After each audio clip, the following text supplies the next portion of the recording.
Hi everyone, Zelda from Purpleworx Cement clay here. I want to make a fairy house on this glass bottle. This is a coffee bottle with a screw on top, and that means if you put the roof on this and you have the see-through windows, maybe a door as well, you can add a little candle on the inside. These ones that works with a battery works very well. But before I start, I need to cover the areas with paper soaked in glue on the areas where I want to apply the clay. So I'm going to work out where I want to do what. I think I'm going to put the door here, and then just cut yourself a template from any round object that you have, the size that you would like. And I think I would like a little round window there. I need to mark it out because around this area we would add the newspaper or any paper to prepare it to accept the clay.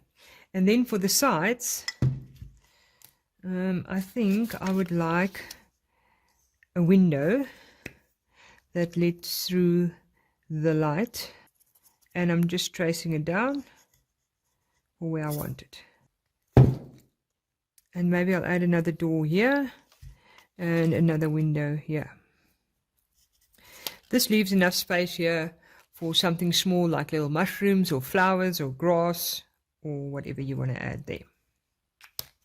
I'm going to cover the areas up that I want to cover with the clay with paper that is soaked in glue. I'm going to use decoupage. You can also use wood glue, 2 parts wood glue diluted with 1 part water, mix it up well, and you got the same effect. Be very careful to see where the lid must go on, that you don't cover that up, because then it's going to be very difficult to attach it again. So when I've got an area like this with odd shape, I would soak my paper, push through the glue, remove the excess, and then go in small pieces right around. That's not a nice piece. Let's just see.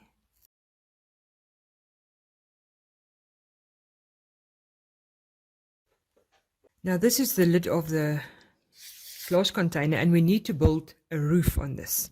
And it depends on what size roof you would like. A very whimsical one that looks like a mushroom. And you can use anything to build it up.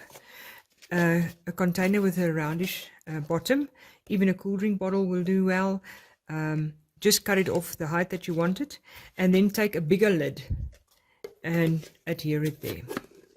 So it looks like that and that. And you can stick this together with glue or with your glue gun.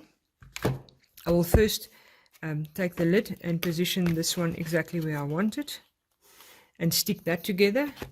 And once I've got that together, then I will add the next part. You can fill this up with newspaper or aluminium foil just to give it a bit more of a secure inside. I also like this plastic container that is recycled, to use that for the roof. And then you can also build it up around here with some newspaper to give it a different shape. I filled up the top part with some newspaper and taped it down to keep it inside. And now the next step, after I've glued that two together, is to add this one here. I have glued this to the lid, as well as added some tape right around to keep it secure. And now I just want to add a little bit of a rim in here. I roll up some newspaper and then I twist it. That makes it a bit stronger and thicker. And then you can decide where you want to start with it, like that. And when it comes into this side, I'm just taping it down, and then I will start with the next piece right there, going around until I have the shape that I want it to be. I have filled up all the spaces that I want to with newspaper, and then taped it down with masking tape. And the nice thing about newspaper is you can form it. So if there's a bulge somewhere that you don't want, you can press it down and then tape it down, and it will stay in the right position, like here.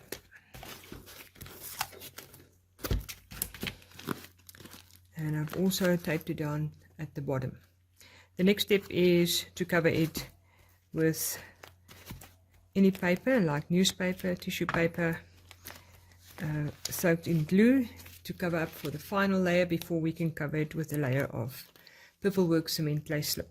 Soaking my paper strips in glue, pressing out the excess, and then just covering up the whole area.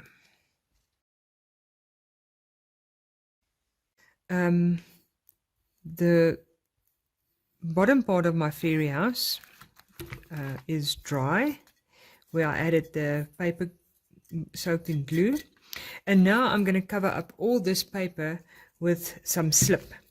Now mixing up some slip is only powder with a bit of activator and a bit of glue, just mixed up to the consistency of peanut butter or thick mayonnaise, and then you can just add it and smooth it out wherever the newspaper is. And that serves as a primer, and then we can build up on that. Frames around the windows, adding some doors, and because with Purpleworx Cement clay you can build up in layers, so this will be one layer, and when this is dry you can add the next layer with details, and the next layer, and the next layer, and you can go as far as you like. To use this mold, I'll just use some of the clay powder, add it to the mold, and shake the excess off. You can also use spray and cook, just to make sure that the clay is not going to stick into the small grooves and holes of this very small detailed door. I've mixed up some clay and it is soft and so nice to work with. I'm just going to take a piece.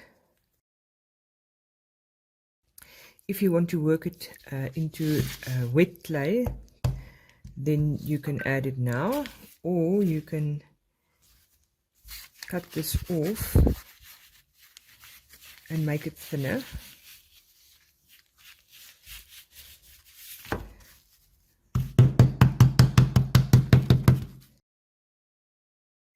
And when working with a mold, we keep the cement in our hand and then we remove the silicone from the cement.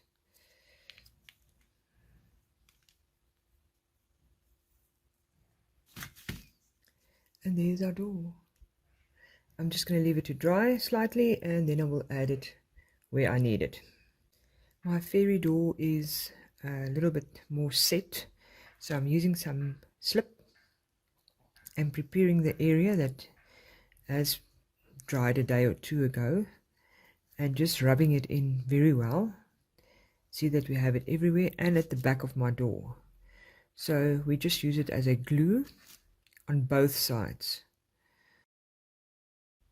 If you see some small hair cracks, you can just add a bit of slip. Okay, I'll leave it to sit and dry just like that, and then I can continue. All the excess clay here, it's very nice to press it down to give it a bit of a grip. When this is much harder, you can press it down, but don't ruin all the detail. This is the roof of my fairy house, which is actually the lid of the coffee bottle, and on here I would like to add small bricks, but for me it's going to be a bit difficult to work in here and let it sit. So I'm fixing up some clay, rolling it out. You can use a rolling pin or a glass bottle, and I'm just going to cut myself some bricks and then leave them to dry, and then I will add them with some slip. My bricks or cladding are like 50% dry and it's much easier to use them now, so I just add some slip there and slip at the back of the cladding, just as you would do at a normal house where you would apply it, and I will just put it in position. Press it down that it can stay in place and adhere to the bottom. You can even do the whole roof when making roof tiles.